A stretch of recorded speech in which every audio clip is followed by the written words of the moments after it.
Welcome into PressBox Live. Stan the Fan here for PressBox and PressBoxOnline.com. And with me is my handsome partner, Gary Stein. Gary, how are you tonight? I'm limping along, Stan, till the playoffs on Sunday. What about you? All right. I get what you're doing there. Yeah. Hey, we're talking to this young man, and his name is Ahmed Ghafir, and he runs, why can I not remember how your titles are? Inside the Black and Gold, which is a website, all Maryland stuff, University of Maryland, men's basketball and football. And we're going to talk to him in about 40 seconds. But first, I got to tell you about somebody who's been around a long time. That's the Costas Inn. They've been around 51 years as the Costas Inn, always over at 4100 North Point Boulevard. And a lot of people are getting back out and doing the normal things that they've done over the years. But there's still a segment of the population that's not comfortable going inside restaurants. And the Costas Inn, during the pandemic, stepped up their curbside pickup, as we old timers call it, takeout. And they do a super job. You go to their website, the Costas Inn, not the CostasInn.com. You can order your food online, pay for it online. And when you pick it up, you don't even have to get out of your car. They'll put it in the car for you. And everything is packed immaculately. Ahmed's father, his crab soup is not going to fall over his mother's steak or something like that. It's all packed fantastically well. That's the Costas Inn. You know them and you love them. Try out the curbside. 410-477-1975 or just go online, CostasInn.com. Ahmed Ghafir is joining us tonight from Inside the Black and Gold. And Ahmed, we met you at Mike Loxley's barbecue, Gary and I, last year. And my friend Mason Viner said, this is the guy that knows Maryland athletics. How long have you been covering Maryland athletics as closely as you do now? For in its entirety, probably about 9 years, but Inside the Black and Gold is about 2 years old now. So I've had my finger on the pulse for a little minute now. So it's been a fun ride. How well immersed in Maryland are you? Yeah, I mean, we do a great job, kind of just covering, the recruiting and the football, especially with football, just given the sheer size of support staff and players and whatnot. We've done a good job of being able to just kind of stay on top of everything. And there's always a moving piece or whatnot. So we've been able to secure a good pulse inside Gentile House. I'm going to turn you over to Gary, who's going to grill you on a couple questions. But I got to ask you, in your 9 years covering Maryland, is this about the best Maryland athletics has been, and I'm talking about men's basketball and football, is this about as good as it's gotten over the time you've been covering Maryland?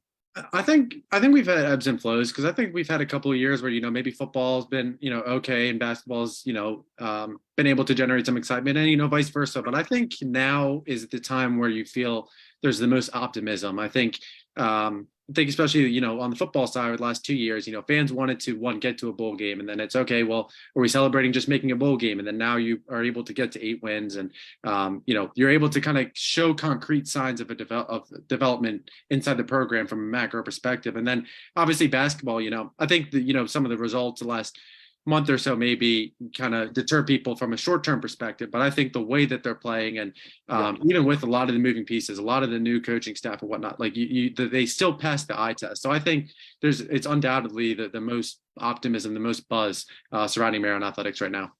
So that's interesting. So you've been covering them since about 2014 or so, about nine years.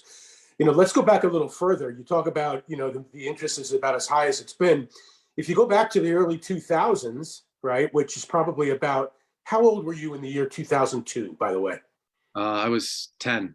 Okay, you were 10. Were you a Maryland fan then? Hold on, Gary. How old were you? I was 41.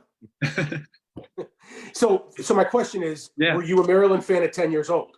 Yeah, I remember, because I remember the football's Orange Bowl season was like the first real memories, and then I remember basketball that, unfortunately, Final Four we don't need to go into much. Right. So my point is in 01, 02, et cetera, Ralph Friedgen was there. They were going to big time bowls. They were ranked.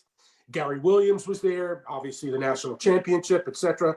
They've never even come close to duplicating any of that. And I'm not here to criticize. I'm just here to state a fact. So, like, why is that, in your opinion? After you've covered it for 9 years and you've gotten to know everybody, why hasn't Maryland been able to sustain success? I think on the football side, well, football, I think a lot of it's just it takes time to develop the roster and the depth, and I do believe that when Loxley says that that's more than coach speak. So I think that just being able to get to that point where you're able to compete with the Ohio States, the Michigans, and then the Penn States, the Big Ten elites, being able to knock them off. But I think just being able to, and then obviously securing a quarterback. I think before Talia, fans don't really remember the time or season where Maryland had a starting quarterback from week 1 till week 12. So I think Right. able to stabilize that a little bit. But then on the basketball side, I mean, the answer just the answer is simply new blood. I think Turgeon, it didn't really matter the last couple of years how you felt about him. People weren't going to move from their line of thinking, and the January results were never going to trump the postseason and the Big Ten tournament run. Like those results, there was always a sense of pessimism there. And then you get to the postseason and, it's one and done, two and done. You get to the Sweet 16 once with undoubtedly the most talented roster that we've seen in the last maybe 10, 15 years. And you get blown out in the Sweet 16. So I think just not being able to get to that point consistently. And then, like I said, just getting Willard in the building and just kind of seeing how things are going to be run, even though you understand that the roster makeup isn't there from the basketball side, it gives you bodes of confidence, I guess, long term from that regard. If we could zoom out for a minute, Ahmed, do you think the Maryland athletic department or the university, let's call it the university, is as committed to the athletic department and winning as Ohio State, Michigan State, and Penn State? I think they are. I think part of the reason why you're simply not. I mean, at the end of the day, it's all about the resources coming out. I mean, like from an NIL even perspective, what Michigan and Ohio State, what they're able to generate is night and day difference from Maryland. So I think that is part of the issue. Now, I mean, from Loxley's perspective, I remember as soon as he came on board, everything that you heard was Loxley saying he wanted to build a support staff out. He wanted to build the sheer number and size. And you're starting to see that. You're starting to see a lot more of that support staff. So I think that's kind of Damon's way of understanding that, like, hey, there are some things that we need to provide in order to get there. And I think on the basketball side, Maryland being, I believe, the last Power 5 school to not have an indoor practice facility, being able to get the shovel in the ground on that and being able to provide that. So those are the signs that kind of give me the confidence that Damon's acknowledging where the lapses and where the holes are, and then working to address them. I wanted to follow up on Gary's question and ask you about Damon Evans, because you've said this is a time of some real optimism down there, that the football program is heading in the right direction, and with Kevin Willard doing things the right way.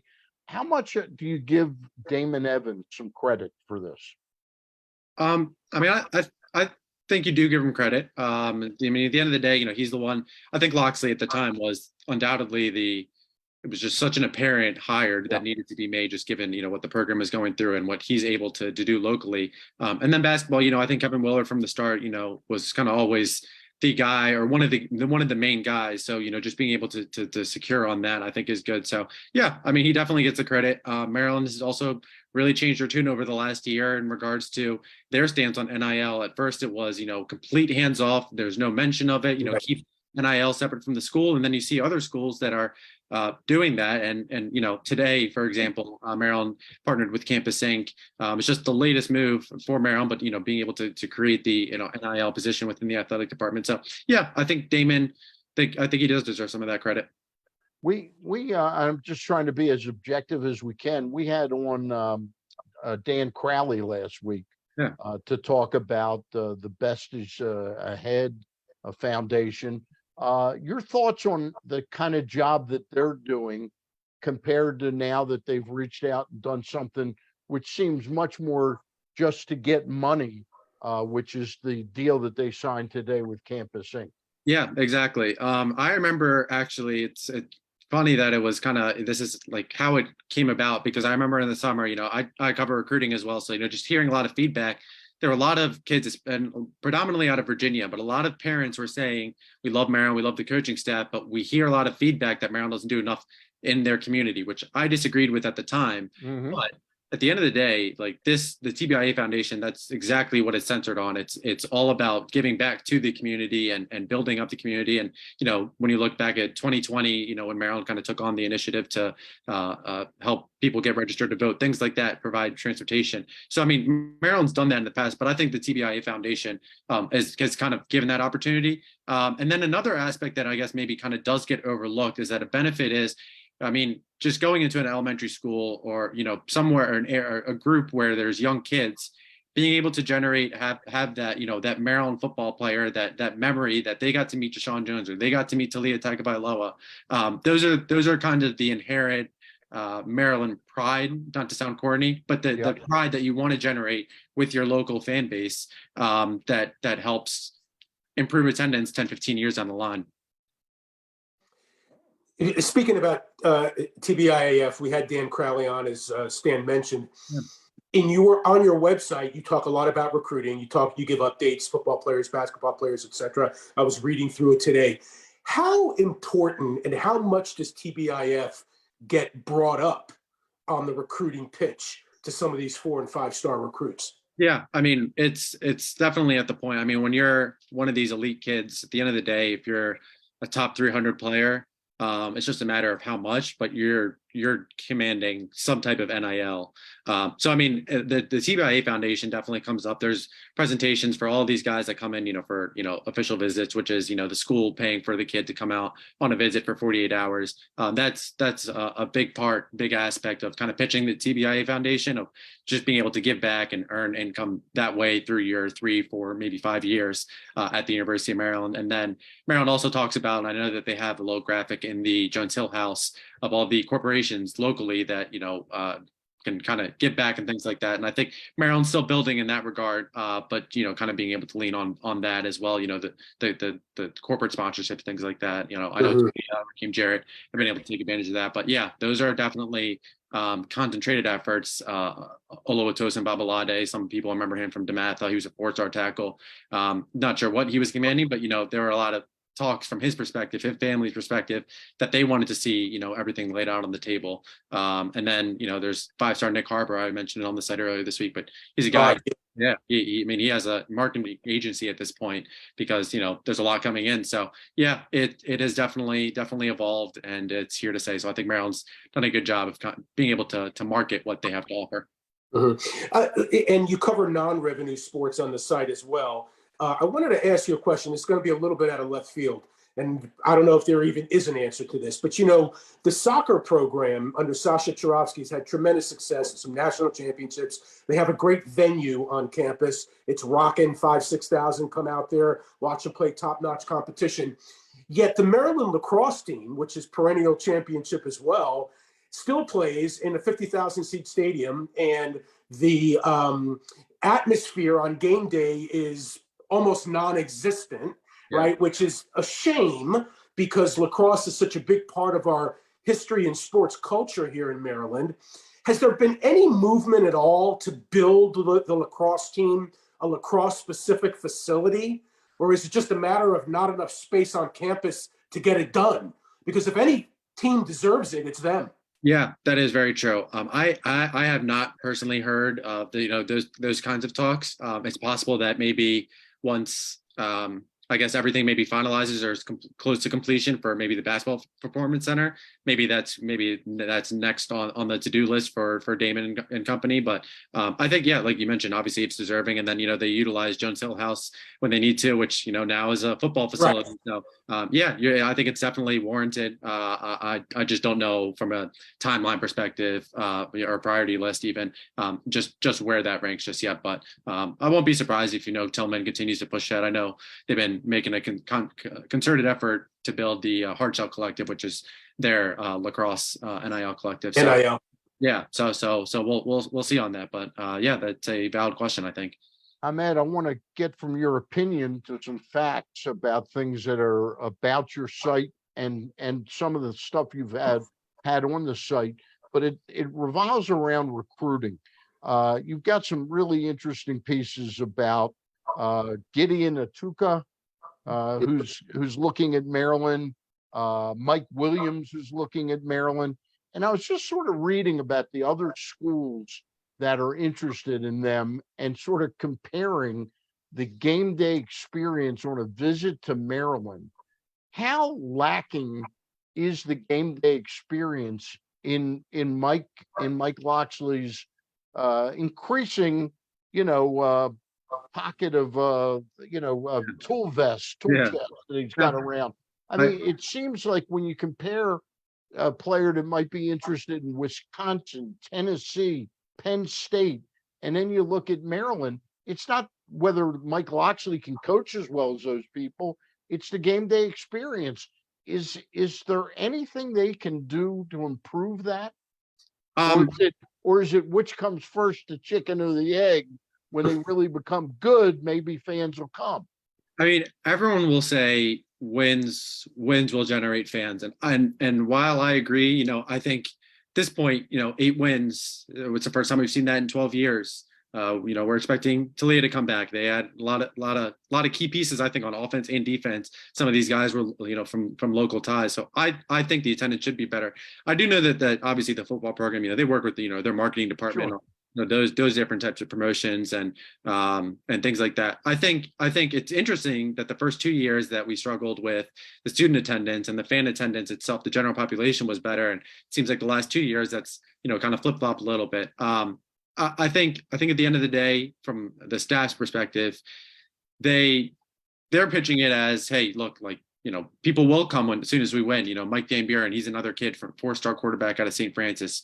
When you look at, quarterback, especially, just given the magnitude of what their importance is on the roster, a guy like Mike Van Buren say, hey, you're going to be the guy to fill Talia, fill his shoes. And then you're going to be that sign of optimism for the future, coming off of possibly 3 straight bowl win seasons. And then you're hoping that you get a boost from that regard. So I think the wins will maybe have to come a little bit more consistency. I wonder if they do get to that 3rd consecutive bowl game, if you kind of see maybe that next level of consistent attendance.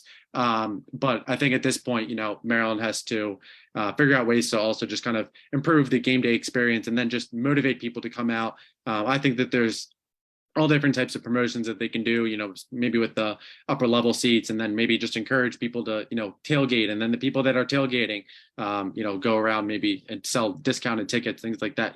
Those types of things are possible to maybe improve the stadium. But for now, it is definitely still a hurdle. I've heard some of the feedback. I know some kids that have visited USC, Southern California, the real USC, and the Florida. It seems like that's really the problem with the football program right now is the lack of enthusiasm from fans. And just having it's a tough needle to thread. I know that.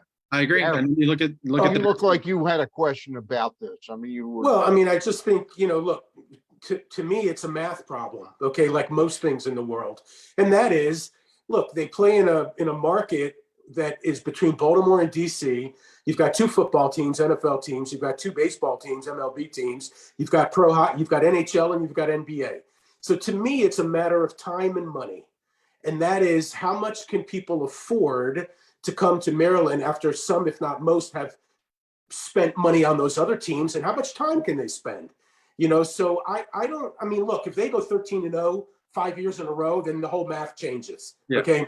But until that happens, wouldn't you agree that it's a matter of time and money, and people got a lot of choices, and Maryland just happens to be one of them, That I think that is true to a degree, because I feel like, pre-COVID, a lot of home games for Big Ten for Maryland basketball, I think we're in agreement that, basketball draws out more just like consistent crowds.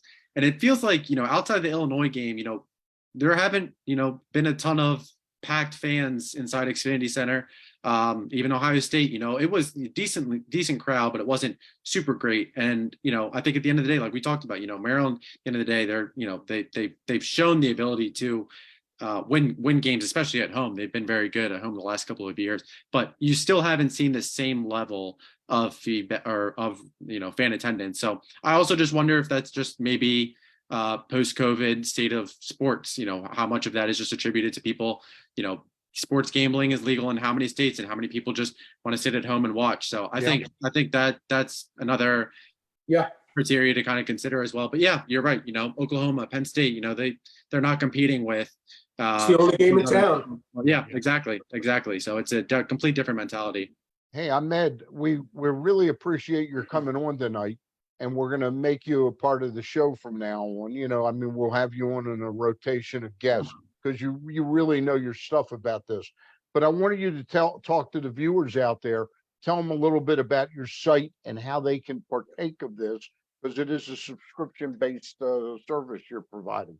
Yeah, absolutely. You guys can head over to insidetheblackandgold.net, all one word, where we have all the latest on recruiting, Maryland football, Maryland basketball. We have a good pulse, like we mentioned, in College Park, of all the latest rumblings and scenes and whatnot. So you can sign up. It's either $8 a month or $80 annually. Once again, it is 8 or 80. Yep. 8 a month, 80 for the whole year. 80 a year. 80 a year. 80 a year. Okay. Gotcha. 80 a year for the whole year. Gotcha. Okay. Yeah. So That sounds great. Can I ask one? The actual name, blackandgold.net or inside the blackandgold.net. When I think of Maryland, I think most fans think of Maryland. They think not of black. They think of red. Yeah. Right. Red and gold, or red and black, as opposed to black and gold. So how did you come up with black and gold?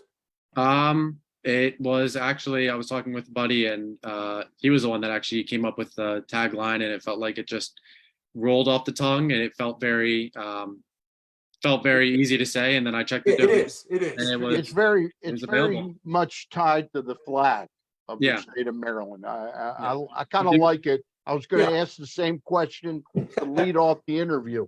Hey, I got one last thing, and then we got to run tonight. And again, we thank Ahmed Ghafir from insidetheblackandgold.net, right? Yep. I got it right that time. Got it. Give us one bit of news that you think really has a chance to happening in basketball, men's basketball, and football in terms of recruiting. In terms of recruiting, Something exciting to look forward to. I think so. I've been reporting it for a while. I think this qualifies as recruiting because it'd be roster recruiting at this point. So Javon Jones, I think he's a guy, obviously Loxley's been very adamant about that. He wants to have him come back. I've heard it's a lot of up and like back and forth, but he's been leaning towards coming back towards Maryland for the last 3 weeks or so. Had discussions about, making sure, NIL and, he's not coming back just to be another guy. I think that, a lot of concerns and fit and whatnot have been kind of ironed out at this point. Maryland should be coming back to begin the second semester in about a week or so. Right now, I expect Deshaun to come back. And then on the basketball side of things, Maryland's in the mix for IMG Center, where they're working on bringing him up for an official visit. So he told me recently that he was looking at possibly either late January or early February. So hopefully that will kind of give some. What's that name? What's that name of that player? Braden Pierce. Okay. 7-footer. He's on the post grad team with not with Jimmy Kaiser, but both them are at IMG. All right. So hey, real quick, since we're talking about the portal, what's Talia's status for next year? He hasn't officially announced, but I'm expecting him to come back. It just kind of, I think there were a lot of concerns. I think just with the state of NIL and just a lot of roster turnover. I think there was a lot to make sure of from his family's perspective to make sure that, he was going into a good opportunity where it'd be his last year of eligibility. So always felt that it was kind of likely once the NFL kind of seemed like not an afterthought, but maybe, another possible year away. So, we'll see. Last year he didn't end up making an announcement. He just kind of subtly said it. And I think one of the press conferences, and then we just kind of all picked up on it from there. So we'll see if Maryland ends up making this, a little bit more known. But I think once Talia it was kind of known that he came back, they were able to add West Virginia wide receiver Caden Prather.